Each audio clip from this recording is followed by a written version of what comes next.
I'd seen somebody tweeting out about, I don't know, it was like some California school board member, like, there's nothing to celebrate. America sucks. And I tweeted out last week, wait until she sees what we're doing. We went a different way. Completely disagree that there's nothing to celebrate. This isn't about this holiday gas prices or inflation or whether you support the current leader in the White House. This is about whether you support and love and believe in America as an idea, as an institution, as an experiment. And I absolutely still do. And I think most Americans still do. You know, I come to New Jersey, the New Jersey Shore for the summers, and it's an amazing thing to do because the politics here are much more mixed than they are back at home, certainly when I lived in the Upper West Side of Manhattan. In fact, I tweeted out a photo of one of the store owners down here who had, when I was on the Upper West Side of Manhattan, I used to tweet out the photos from this bookstore where they had AOC as a superhero and Dr. Fauci as a superhero and Michelle Obama. You certainly never see a Melania Trump there or any Republican female leader as a superhero, never mind male leader. But down here, there was a New Jersey storefront that had signs about how this administration is crushing small business owners and they can't hire any staff. And they had a picture of like a gas pump going into somebody's bottom, like blaming the administration. It was funny. And it's like, it's fun to be exposed to a different mix of politics. You can't just subject yourself to far left or far right or your mind gets corrupted.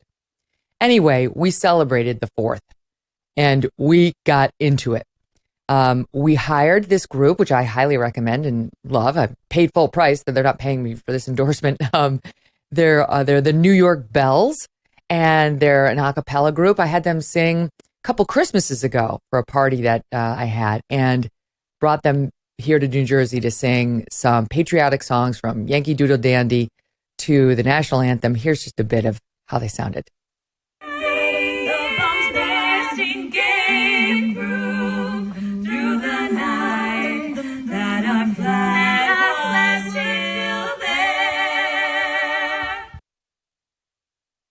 Oh, love it, right? We all said the Pledge of Allegiance. Everyone sang. The Bells did their patriotic numbers. And then, as we did last year, it's a new tradition that we just started. A lot of families do it. We read the Declaration of Independence with our friends and our neighbors down here who my husband's been coming down here since he was a little boy. So we've known them forever. And everyone pitched in. I mean, honestly, everybody was like, yes, yes, yes, yes, yes, yes. Only this year I added a little twist. I decided we'd go authentic on the costumes and the wigs, and a couple of people had specific roles. You like my little Thatcher, he was Benjamin Franklin. It was amazing. And then our friends each read a portion of the Declaration. I wrote like a little intro before we got to the Declaration, and Thatcher, my 8-year-old, kind of tossed to the abridged reading. I don't show his face, so he's kind of blocked out there, but you'll hear him on his intro to the festivities. Take a listen. It took him 17 days, and today men and women from the colonies are here to present you, in abridged form, the Declaration of Independence. And then we were off to the races. Here's just a sampling. The last reader you will hear is my husband, Doug. And we hold these truths to be self-evident. It is their right, it is their duty to throw off such government and to provide new guards for their future security. Solemnly publish and declare that these colonies are, and of right ought to be, free and independent states, that they are absolved from all allegiance to the British Crown, and that all political connection between them and the state of Great Britain is and ought to be totally dissolved. Oh, such a stirring document. It's such a good reminder of what we stand for, what's important to us, why we began this experiment all those years ago. It was great to get all the friends together, and everybody, wore the costumes without complaint, and the wigs and the whole thing, and it was hot and it was amazing. And yeah, my wig went big. I mean, I went really big. Go big or go home when you do these kinds of things, right? And it just made me think about why I love this country. I do believe it's still the land of opportunity. I do still believe in the American dream. Here's some pictures of my kids' faces blurred. My son was a redcoat. My oldest son was a redcoat because we needed somebody to support the king. And I was thinking about, my pop-pop who came over from Italy. He was born in 1907. They came in steerage. They had absolutely no money. And here I am, his granddaughter, a national news anchor, and obviously have been very successful in a lot of ways in my life. Because of what? Because of America. Because this is a place where if you work hard, and I didn't have any particularly amazing education, with all due respect to Syracuse University and Albany Law School. They were great. They were fine. But I mean, I didn't have connections. I didn't go to Harvard. I wasn't in Skull and Bones at Yale. I didn't have any of those elbow rubbing opportunities. None. But I worked hard. And this is a country where you can still do that and get ahead. And, mine is a minuscule example of that. There were some writings. You should read Barry Weiss's Common Sense this weekend.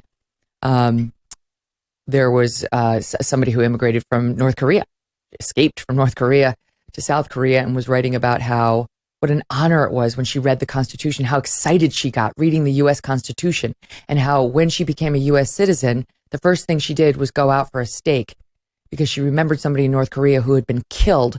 He'd been starving to death, and he killed and ate a cow, part of a cow that belonged to the government. Over there, you can get shot and killed for that. So she had a steak the night she was sworn in as a U.S. citizen. And think about that, right? Like, that's still, people are still coming to America from all over the globe. They're not leaving. Virtually nobody leaves America, right? This is still the land of opportunity. It's not perfect. It's got a checkered past, but it's also got a glorious past. And it's been the center of some of the greatest invention, innovation, progress seen on earth. So it is an honor to be American. And it's worth celebrating and stopping and getting together with your friends and reading the Declaration and reminding yourself what we're doing here and why we were so honored, so privileged to be born in this, still the greatest of countries on this earth. Are you tired of feeling like someone's always watching you on the internet? Maybe advertisers know a little bit too much about you, or you're concerned about the privacy of your identity? Using incognito mode will not solve the problem either. IPVanish VPN is here to protect your right to privacy and to help you stay anonymous online. IPVanish helps you safely browse the internet without exposing your private details to third parties. You can use IPVanish on your computer, tablet, phone, and when you use IPVanish, all of your data is encrypted. IPVanish makes you virtually invisible online. It's that simple.